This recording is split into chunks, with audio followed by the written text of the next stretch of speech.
Okay. Hi guys, welcome to another session of Friday Hacks. For the first speaker or speakers, we have Project Sabai. So David Goh, Ang Peng Xuan, and Isaac Ong oversaw the development of the electronic medical record EMR system for Project Sabai. Since January 2024, they have led over 30 computing students who contributed to the project throughout the year, coordinating efforts on the app alongside their studies and holidays. These efforts culminated in December 2024 when they led a team of 8 students who was responsible in ensuring the system was fully operational during the trip. Let's put our hands together to welcome Project Sabai.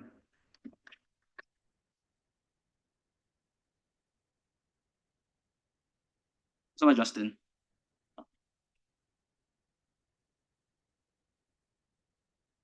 Thank you everyone for coming down on this wonderful evening. Hi, my name is David, and today I'm joined also by Peng Xuan and Isaac, my co-leads. And today we're excited to share you about our experience leading Project Sabai Computing.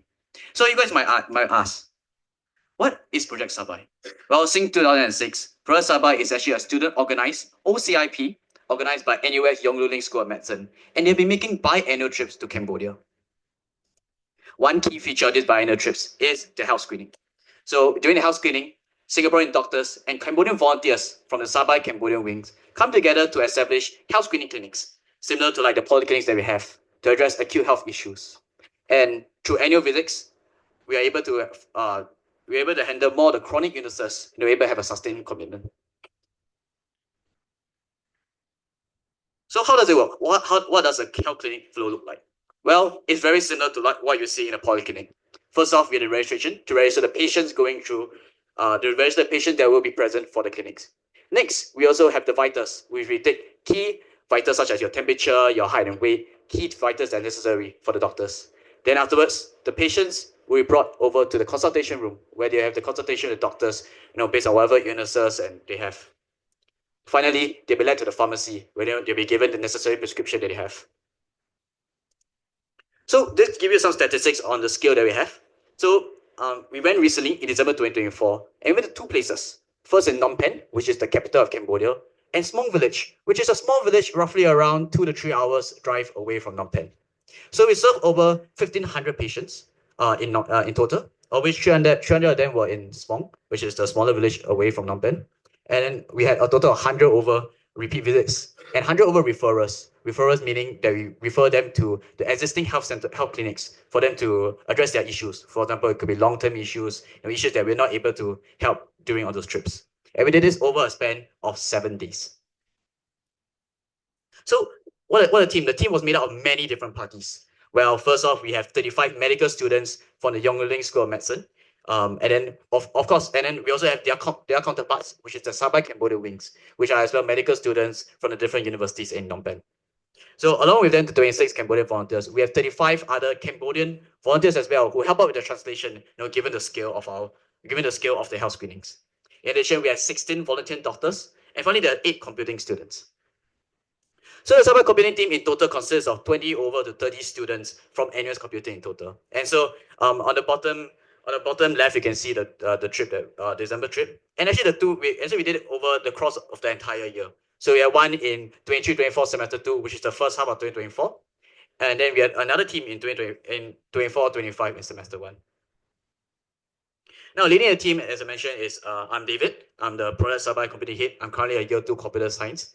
I also co-lead the project with Peng Xuan, who is a year 2 computer science, and Isaac, who is a year 3 computer science. Now, we are advised by Prof. Bimnesh from which is the NUS School of Computing Assistant Dean of Student Life, and we are wonderfully advised by the data.gov.sg team at OGP, as well as Daniel Lim, which is an NUS Computing alumni. So let's talk more about the biometric system. So there are many information recorded during these clinics. So traditionally, you write it down on a pen and paper, and then you pass it to the patient. The patient will bring it dutifully all the way across the different healthcare clinics. Now that is in the best case scenario. Now, of course, there's a language barrier. Sometimes they may not understand what you mean. Sometimes, little children just be taking a paper and then they start running around. And so we had a lot of issues previously before using pen and paper. So what's the solution? Well, the solution is the Sabai biometric system. So it's a web application that keeps track all the patient information together. And there's three advantages to it. Well, the first advantage is that it is centralized. You have a single source of truth. You have multiple pieces of data running around and traveling over the place. It makes it cohesive. You bring together the different stations together into one centralized application. And lastly, you get continuity because everything now is stored digitally. We're able to key things such as data analytics to keep track of what our patients are having. We're able to optimize for future clinics. Now, let's give you some examples of some screenshot of the application. So we have the registration here to register the patient. We in addition to notating some of the key fields, we also have a photo to keep track of the patients. We also have records to see what their past data.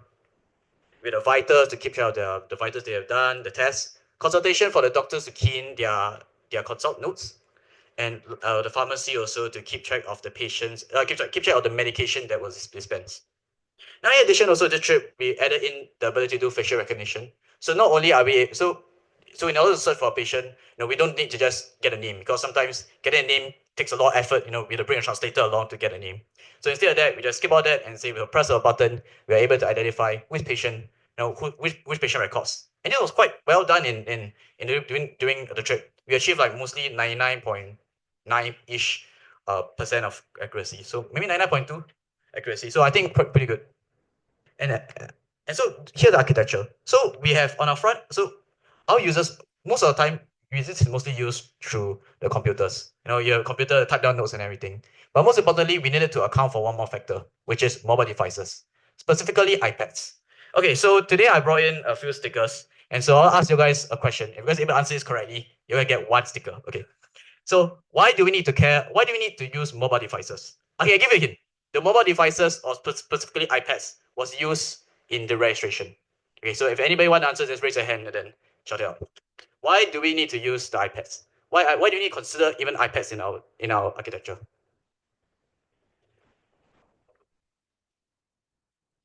Okay. It's a half mark, but okay, not bad.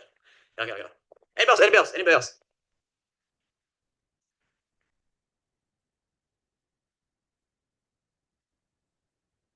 Oh, just one more, one more.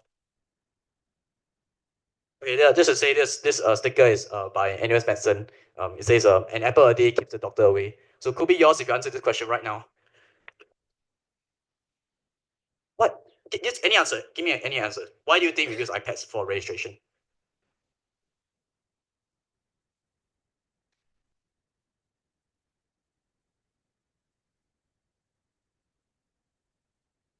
0.75. Nearly there. Okay, so yeah, get the sticker. There we go. One more. There's one more chance to get your stickers soon. All right. So the reason why we use iPad is not. I mean, all these reasons are valid reason to do facial recognition and everything. Valid, extremely valid. Imagine trying to use a front face camera to take photo of the person. Troublesome, but valid. Valid. Now the reason why we need iPads is because of the keyboard. So in the national language of Cambodia is Khmer, and so most of the time it's usually the Singaporeans that bring their laptops over, and so the keyboards are in English, not in Khmer at all. So in order to make things a lot faster and everything, we need to use the handwriting tool of the iPad or any mobile devices. And so the easiest one is definitely the iPad to use. I mean, there's some touchscreen computers, but the easiest one is the iPads. So that's the reason why mobile devices are actually quite important in our architecture diagram. So let's talk more about the full stack itself. So it's very simple, very vanilla. Our front end is run in Next.js, React, and Node. Our backend is done in Django and Python, and our database is done in Postgres. Our whole application is stored on GitHub. We host our front end on Vercel. We host our backend on Render, and we do our facial recognition on AWS. So let me show you some key events of what happened. So in 2024. So just before 2024, in December of 2023, I think there was another trip with NUS Computing, of which there are six computing students, probably sponsored by NUS Com Club. They went on the trip and there was already a biometric system there, but it wasn't really the best. Now, in the next quarter, in the first quarter in 23-24 semester 2, or in other words, the first quarter of 2024, I took over as project director, and the aim was to refactor the app, firm up the project through refactoring. The app was there, but it was not good. Next summer was meant more for development. Development of facial recognition, offline setup, data analytics, firming up. And in the next quarter is getting feedback from total refinement, user acceptance testing. And finally, we had a trip in December 2024, in the 7th to 16th December, of which 8 competing students, yet again sponsored by NUS Com Club, went over. And so the developmental objectives were threefold. Okay? So I can think of it in 3 different ways. Highest, medium, and lowest. Highest is stability. So now we needed the key features for the app to work. The app was working, no doubt, but it was working and hanging on the thread. The front end, back end, was not communicating together. There was no user management. There was no authentication. It's only front end authenticated. Our back end was open to anybody to access, and deployment was absolutely none. It was a click and point and pray it works. So we needed all to change that. Quality of life. And then next off the middle priority is the quality of life. Things that will be really useful in the trip. Data flow and visualization. Understand where our data comes. Front end improvement. Making the slight, needing instead of two clicks to 1 click. That really saves a lot. It really scales up. We have a lot of patience. And then finally, development flow. Making sure everybody get commit correctly, everybody does their formatting and linters correctly. Now, the next one is the lower priorities and newer features. So this will increase coverage, containerization, offline setup, and facial recognition. And this two, offline setup and facial recognition, will be shared by Isaac and Pengsheng. So let's show you some non-functional requirements, which I learned from 2103. So 2103, so what are some of the non-functional requirements? Well, you got around 50 plus devices connected at the same time concurrently. It's not just the doctors who need the computers. Every station in the pipeline needed a computer. And so the architecture should be robust enough to store 50 over devices concurrently accessing. Next, there's no Wi-Fi there, none at all. So it's just purely mobile phone hotspot to your computer. And so we are really limited bandwidth. We can't pipe a lot of data through. We are stuck. And so we have and so in total, we scaled up to around 1,500 records, which was more than we expected actually. And so this really needed us to optimize data transfer, and it cannot really be too laggy. Now, some absolute requirement, among of this is our non-functional requirements, they are good to have and everything. It doesn't work and lag a bit, just wait for a while. But one absolute requirement that we needed to do was that the app simply cannot crash. The app cannot crash. If the app crashes, the whole entire clinic goes down. So how do we sort of mitigate that? Well, Pengsheng will share about how we do it. All right, thank you, David. So now I'll be sharing on the offline setup as well as the data transfer portion.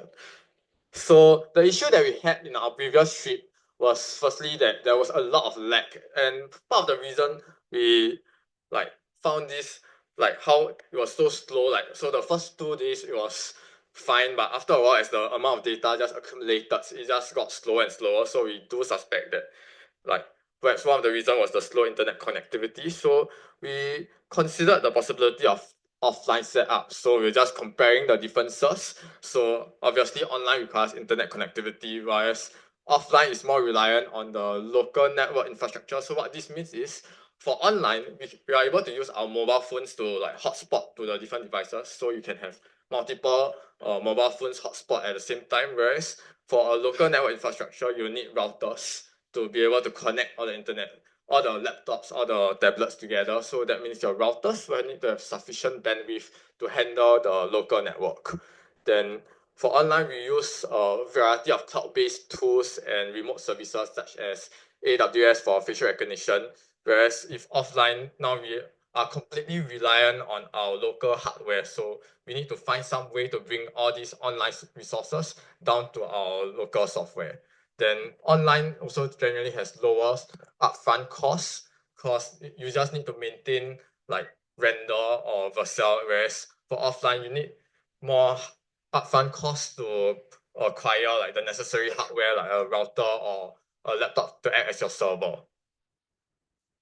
So we decided to support both the online and offline setup for this iteration. Reason being, our tech stack is currently quite reliant on many online resources, and so we started off incrementally, step by step. So we start off with a minimal setup to have at least some capabilities, and so that to allow us to test extensively both before the trip and during the trip.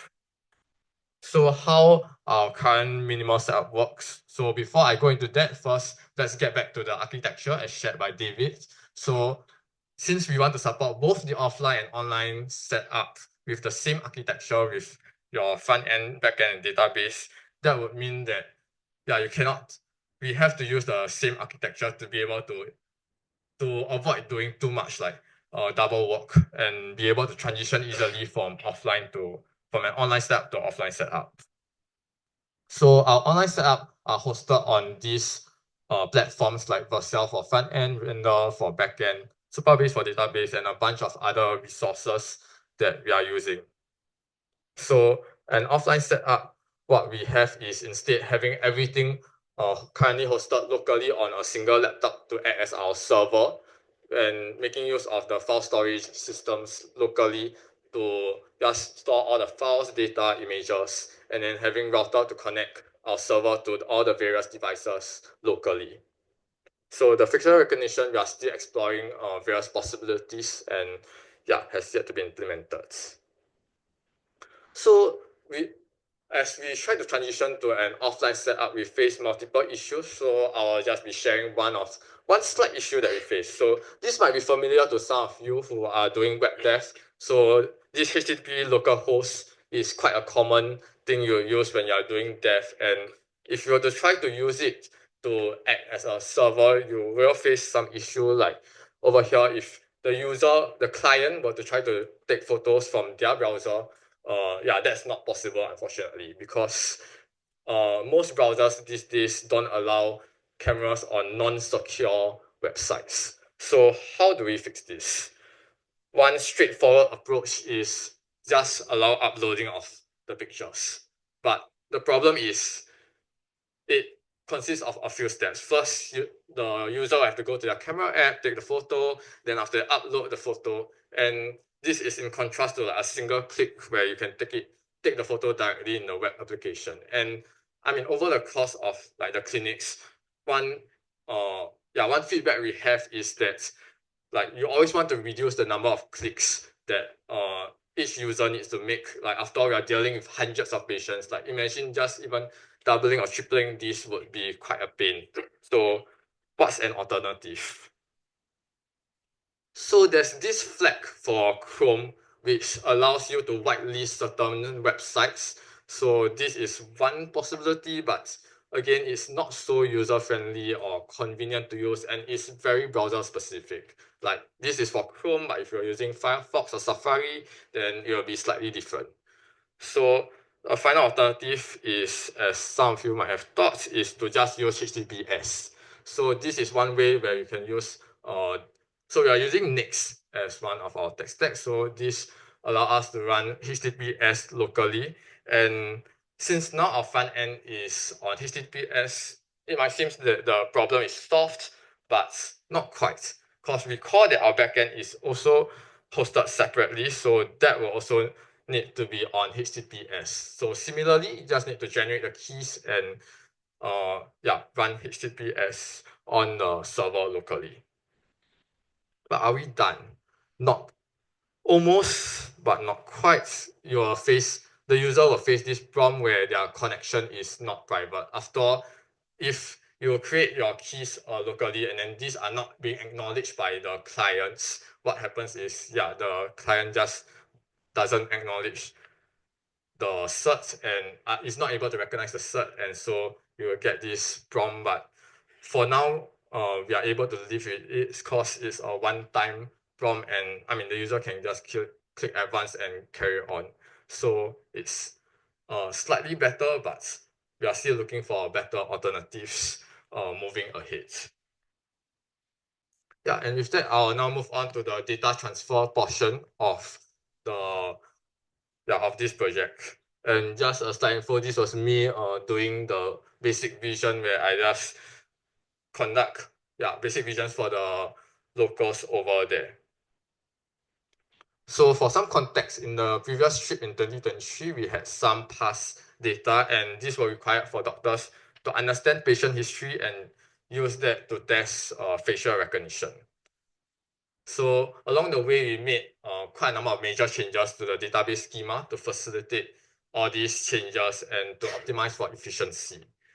So one of the change we made was to the diagnosis. So for context, this is an entity relationship diagram, which some of you might be familiar if you have taken CS2102. So the rectangleish blocks here is your table concept or your entity. And then all these over here are your attributes or your columns. So you have your ID and then so on and so forth.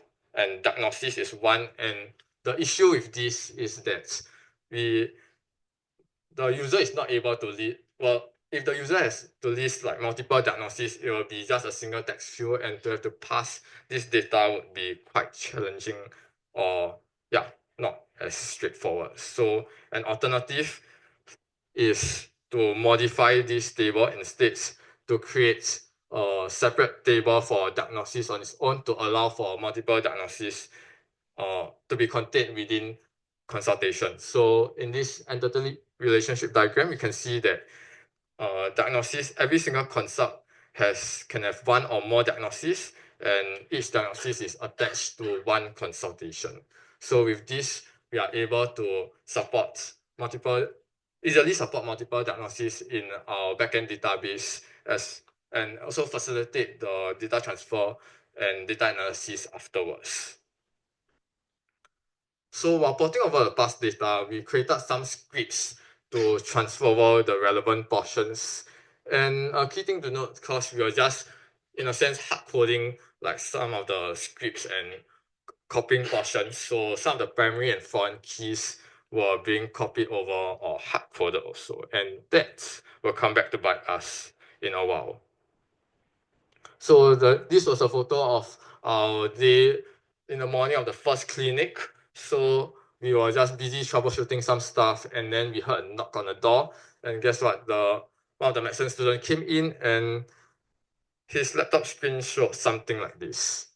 HTTP error 500, not the thing you want to see like on the day of the clinic. So what was the issue? Recall that I mentioned about the primary key thing. So the issue was that we had a primary key correlation. So how did that happen? It's because of the automatic key increments that Postgres does. So what happened was we copied over all the past data into a completely new database. So the increment automatically starts from 0. However, our past data, due to some deletions and all, started from about 20 to 30. So for the first like 20 to 30 entries, everything was fine. We had no issues. But once it hits the number, we get a collision, and yeah, all hell breaks loose. So now instead, so once we discover this issue, a simple fix to this is to just alter the starting value for every single table so that we don't have this key collision issue. Yeah, and this brings home the point that, it could have brought down the entire system. And so it's important that we always test like whatever we do quite rigorously before pushing anything into production. Yeah, and that's all from my part, and I'll need to take my leave. And before that, I'll pass my time on to Isaac, who will be covering on facial recognition and back-end refactoring. Right. Hello, testing. Okay, thanks Function for sharing with us some of the exciting things that happened during our trip. So now I'll be sharing more about the facial recognition feature that we implemented right before this trip. So during summer, we had some goals that we wanted to achieve for our development. Firstly, we were planning to deploy our backend on AWS, and secondly was to implement facial recognition on AWS as well. So the reason why we were aiming for these two goals was because for the backend deployment, we wanted to deploy on AWS because of the use of AWS as a cloud service was a lot more elastic as compared to something like Render. For Render, you have different tiers where you can host your servers. So the different tiers are like 512 megabytes of RAM and like 0.5 CPU for like the free tier, and then the next tier is like $25. Whereas for EC2 instances on AWS, EC2 instances of AWS, you can really spin up and draw down resources as you need. So just a quick question: how many of you here has deployed on AWS before? All right, so you guys should be familiar with how complex AWS is. All right, so I digress. And also the reason for us wanting to implement facial recognition was because Firstly, there was a language barrier, as mentioned by David just now. So the locals there, most of them do not speak English. Most of them speak Khmer. And given this language barrier, our registration counters are not able to quickly search up the names without the help of a translator. So the next solution to this will be to use keyboards and to allow them to type right. That's another issue that we faced because special keyboards are needed to input in Khmer. And the keyboard mappings from the standard QWERTY keyboards and Khmer keyboards are quite different. So that's why we needed our iPads to input the names to search in Khmer. And finally, fingerprints were unreliable. Actually, our previous iterations attempted to implement the fingerprint feature. However, the doctor's feedback that actually the fingerprint feature was not reliable because of the nature of some of the locals' works. So I think David just now mentioned to you some of some of the people that we served were from villagers, and by the nature of their work, which is quite laborious, right? Sometimes their fingerprints can be unreliable in detection. So that's why we were aiming to implement facial recognition in our system. So I think some of you who have deployed in AWS here before knows that AWS has a bunch of services you can use. So just a quick Google search shows that AWS has over 200 fully featured services, and each of these services has like a lot more features that it has, a lot more features, and each of these services takes time to learn. And so AWS is a very complicated beast. And I think some of you might have seen this before, like just deploy AWS, man. You just need to learn like 300 services before you can deploy your Hello World program. And it was a bit of an overkill for our use. And so during our summer development phase, some of the questions that we had to ask ourselves was firstly, how much of what should we use from AWS? What services should we utilize? Because there's over 200 of them, right? It's like we can't possibly use all of them. So which one should we use and which one should we not use? How much of our system should we migrate? Should we move our database to AWS as well? Should we move our front end to AWS as well? Should we use S3?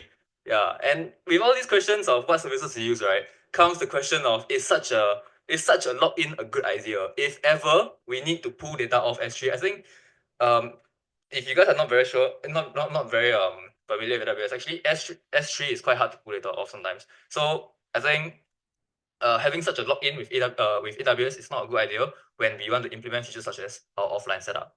And also some of the reservations that we have during our decision for deploying to AWS is in the beginning, before you use programmatical deployment services such as Pulumi or Terraform, there's a lot of click ops. So if you have tried to go into the AWS console before, there's a lot of buttons in there. I hate to staring at it. And also, the other issue of there were some times where I just forgot to mount services and we wasted money because of that. Quite sad. Yeah, and so the last point mentioned something about turning off our EC2 instances, right? So on top of the monetary costs, there are even more monetary costs for other things that you want to use in AWS. For example, for Route 53, which is like a routing service in AWS, and for RDS, which is the database system in AWS. And I'm pretty sure there's a bunch of other fees that you only discover when they charge you. And I think the most important cost of all that we discovered during our summer development, the most expensive was the developer cost. Why? Because as I mentioned just now, right, AWS has a bunch of services, and this meant that future generations of our developers, someone has to go and pick up these services and pick up the nuances of all the functions before they can take over and start to contribute to the team. And this meant that we were one developer down already from the start of the development. And this is why we decided, let's just keep it simple. Let's scrap all our other ideas for AWS services and stick to using facial recognition. And I think at the end of the day, whether we deploy on Render or AWS, it didn't really matter to the users. The facial recognition was the most exciting thing to them. I recall when some of the users first saw our facial recognition system, they were like, "Oh my gosh, this thing is super cool, man!" And then we're trying it out, right? And then this registration thing could work with half your face covered, your eyes covered, half your face covered, and it was just all around a awesome time when we were registering when we were using the system. Okay, yeah. So that's it for facial recognition. Now I'll cover quickly about what our other summer development goals during summer was. So during summer, we also had to refactor our backend, as David mentioned. And previously, our backend was written in a mix of Django and Django REST framework. Just a quick question again. How many of you have used Django before for deployment? Just quickly raise your hand. Okay, not many of you, but it's okay. Yeah, so Django is actually is quite useful in prototyping web development, prototyping websites if you ever need to use it, because Django is an MVT framework, and it is used for building the full stack. So it has tools such as templates to allow you to build your front end, and it also serves as a backend for your front end as well. So you can build a full stack in Django. However, the differences between Django and DRF is that Django REST framework, which I abbreviated as DRF, is a library in Django, and it is focused on developing REST APIs without all the other things that Django provides. So without focusing on templates and all that stuff. So this also meant that there was an issue with this because our previous iterations of our backend were difficult to maintain. Why? Because when you have a mix of two different frameworks, two different strategies, you have to ask yourself, oh, what documentation do I reference for this? How do I do this? Should I reference Django or DRF? There's also a different flow of data, and classes and functions in Django have a very different name from those in DRF, which I'll show you a very quick snippet of later. It's quite confusing actually. And finally, there's also the issue of correctness. Am I doing things correctly, and are the types of data that I'm passing around correct? So now back to summer. So when we discovered that we had to get a mix of these two, this Django and DRF, we had to have spend more time refactoring our backend. So Summer Goals Plus, we had to do even more things during summer, and to refactor the backend to align with our DRF syntax. And the result of this over summer was at the end of summer, coming out of summer, we had a cleaner code base that we could work on, a cleaner backend that we could work on, and this meant that we had an easier time writing complex queries and optimizing our queries so that we can reduce the latency of our website. So as promised, I'm going to show you guys a quick snippet of some of our changes. So as you can see here, actually this is the old code, and you can see here that this is a serializer from Django. Patient form is from Django also, and patient serializer is from DRF, and they actually kind of do the same thing. So that was quite a mix up already. And if you look at the new one, so much cleaner, our import statements. Oh, and right, Django serializers from Django, right? There's also a serializer from DRF. So this meant that sometimes when you're writing code, right, it's like, well, what serializer is this? Which one am I using? Yeah. And just like a post request on our old backend. And yeah, see, it's using patient form over here, and then it's using patient serializer, where they're both kind of doing the same thing. And finally, our new backend, and this is much more cleaner as compared to before. So now, thank you for your time. Now I'll pass back my time to David, who will share more about the project management side of things. Thank you, Isaac. So now on to the more messy stuff. The code is code, just linter and formatter, call it a day. But project management, there's no linters, there's no formatters, there's no standard. So how do you do about it? So the main principle that I take over for project management is this. You want to serve your team so that your team can serve others. I think that's very, very important. And this is a core principle for a lot of the project management that I have. So first up, of course, setting expectations. That's really, really important. So first off, this is a technical project. And I bring anybody that comes to the project, I will always tell them, this is a technical project. Not so much about non-technical. And so the aim is for you to develop your technical skills, your web development, your software development, your skills. Second one, your responsibility as a student comes first, or the responsibility for your own personal development. So I think so one important thing is that you come to university, your foundations need to be set. If your foundation are not set, how do you scale? It's very hard. So the second and so that's why the second expectation of your student comes first. So at least your foundation, minimally your foundation should be there. Lastly, of course, we hope to everybody gives their best effort. I think everybody put a lot of hard work to this, and hope that. And so I always tell them, try to give your best effort. So now's an opportunity to get one more sticker, guys. All right, what resource do you think that we lack the most in among others? We lack a lot of things. A lot of things we lack. But what do we lack the most? Come on, guys, one stick. Huh? Well, okay, wow. Wow, you're wow. All right, exactly. And exactly, what is the thing that CS always tells you? Time complexity, right? Time. Always is time.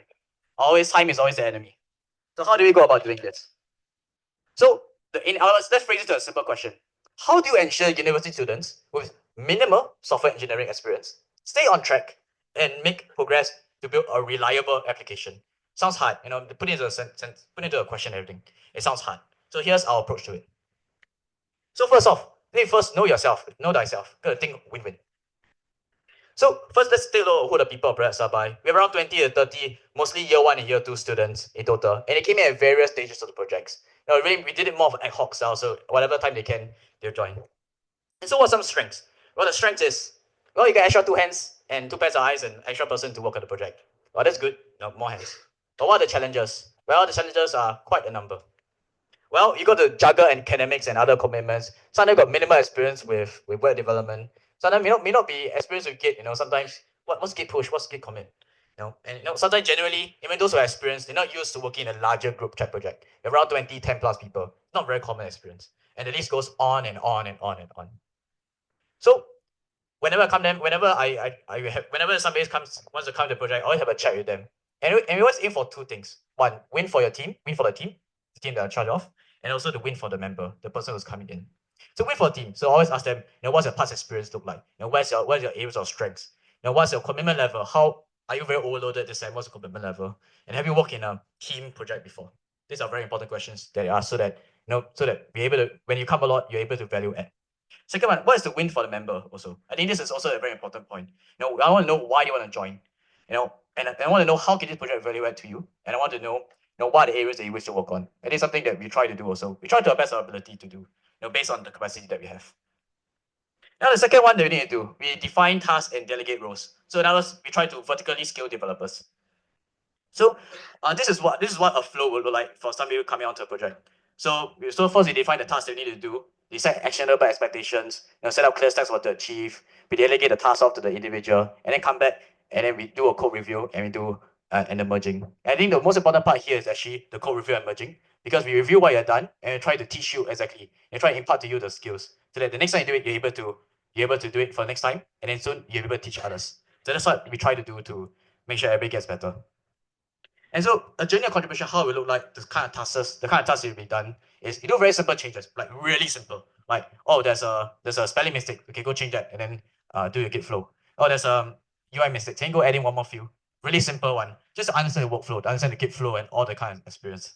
Next, you give a slightly more complex task in the same domain. So you work on front end, then you work on front end. You work on back end, then do back end. And so this helps the developers understand, what's the code base and everything. Lastly, we try to, once you get a lot of user experience with it, you touch here, touch there, you get a lot more experience, we aim to put you to full stack development so that you're able to actively contribute. And so how we define our tasks and we delegate roles is that we really do it by domains. So project directors, which is the project directors will be in charge of everything. So we need to know what's happening in general. But as there's also key individuals along the way who are in charge of specific areas in the front end, in the back end, in the cloud, in the data analytics. And below them also have people who are new to it. And so we try to have this sort of like scaling going on. Next important, and now we vertically scale developers. Now we need to collaborate and communicate to horizontally scale them. So first one, what I learned from parallel computing, interpersonal communication, IPC is expensive. And so we really want to minimize the distance travel. And so there are 3 main points that we hope that we try to set up to do. Well, everybody needs to be responsible for your area of the project. And we need to understand, this is your area, this is your one. Everybody had to wear double hats because we want to reduce redundancy. What if one person suddenly that day fall sick? What if one person that day couldn't make it? Are we able to still continue with a smaller group? And lastly, you want to avoid single source of failure responsibility. And what if one person down, what happens? And so slow is smooth. So we need to set up enough resources and documentation. So, well, first up, we provide resources, right? What kind of resources, you might ask? Well, resources to reduce the knowledge gap. So everybody comes into this project with different backgrounds. Now, some got experience in Python, some got experience in JavaScript, some got experience in many different things. But there's always something area that you need to. There's always some area that there's some knowledge gap in. So you want to reduce that as soon as possible, because when you reduce knowledge gap, people can start doing work. Just next one, you want to have just enough documentation. Now, some people have varying views on documentation. Some want to document everything Some of them don't even document at all. But our documentation is just enough. And how we define just enough is that you should be able to know what to do at any moment. So for example, when you come to the project, you shouldn't need anybody to tell you what to do. You shouldn't need anybody to tell you how to set up the project. You should have a document already that showcase you know how do you set up the project. Lastly, and most important one actually, is to have a plan. Just understand what's happening so that everyone knows roughly what they need to do. So how does that look like? Well, this is actually a slide that was created during summer. And so this was from summer to December trip. And so you can split it into like four main quarters, four main sites, four main parts. First summer, which is the main development, then Sem 1 first half, before midterms, after midterms, and followed by December trip. And you should have a different pace. This is a marathon, not a sprint. So different pace. So summer, when you're more free, pace is higher, you gotta go faster. First half before midterms, no midterms yet, still okay. Second half is where a lot of assignments and midterm come, so we reduce our workload. And finally, December trip is where the fun begins. So with different pace, got different kind of expectations. Also, what do we want to achieve?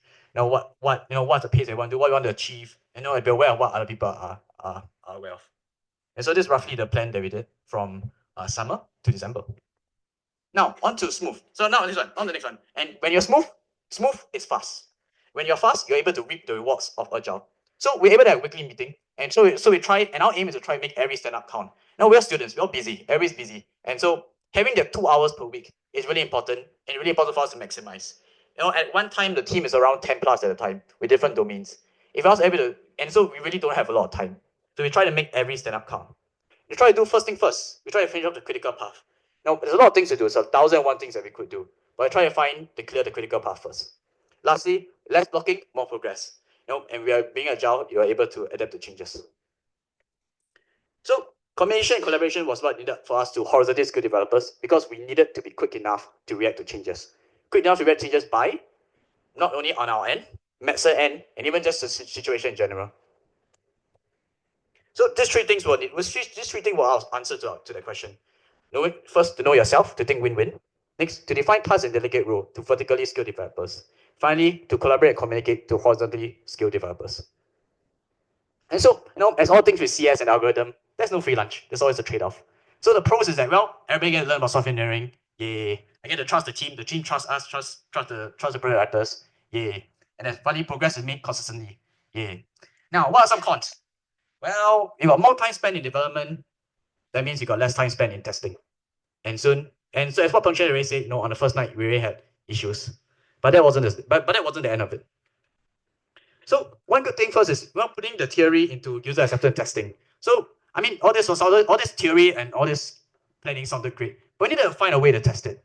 And so and that's what came when we did our user acceptance testing. So for context, since after summer, we tried to collaborate to find a timing with medicine to sort of do the test and everything. But the issue is that medicine timetable and computing timetable do not match at all. When we're having tests, they are free time. When they're having tests, we have free time. So it really was hard to match. But we eventually did find a date.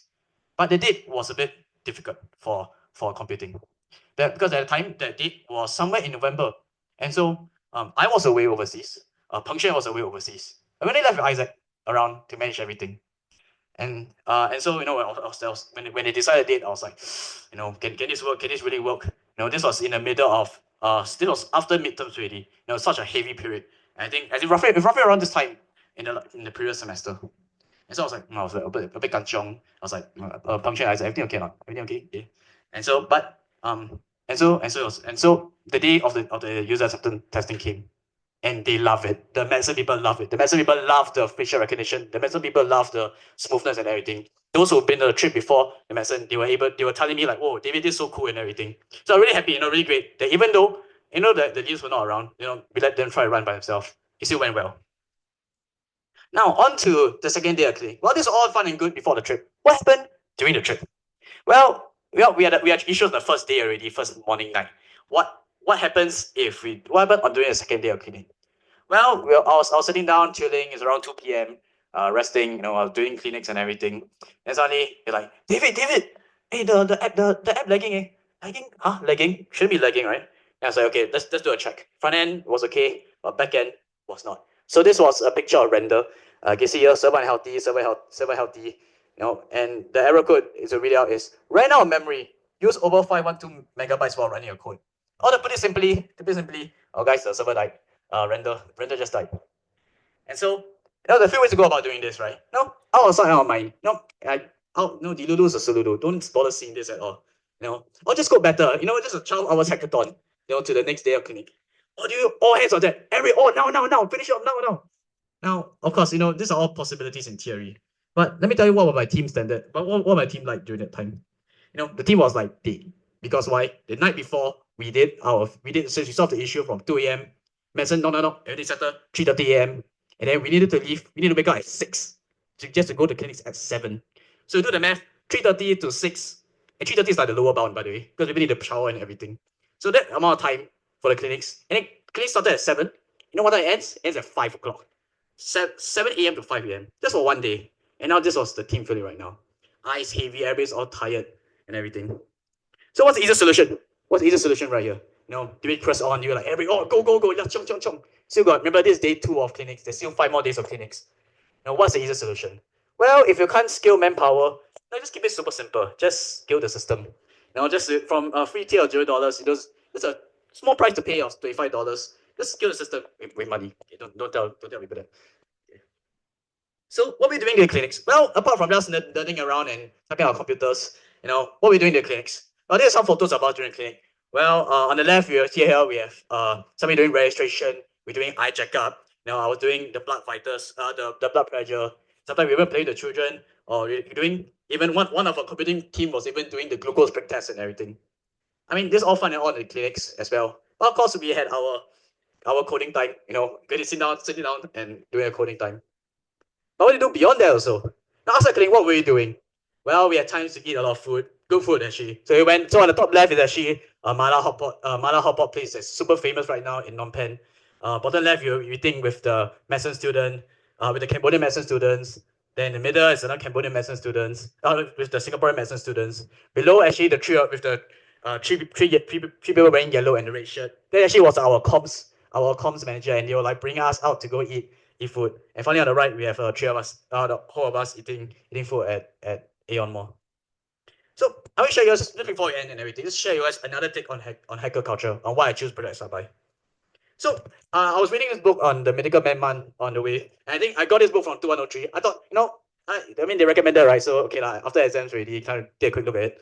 So what I really like this paragraph from this chapter from the medical man. So anyway, and it's called The Joys of the Craft. The first thing that every engineer enjoy is the sheer making of things. Every love building, I'm sure we all can relate to that.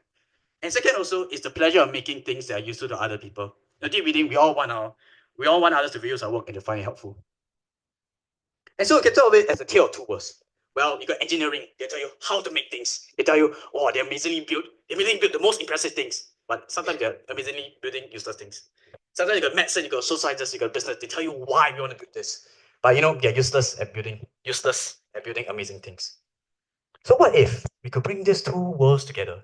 Two worlds are two amazingly built amazing stuff, right? And what if you could do it?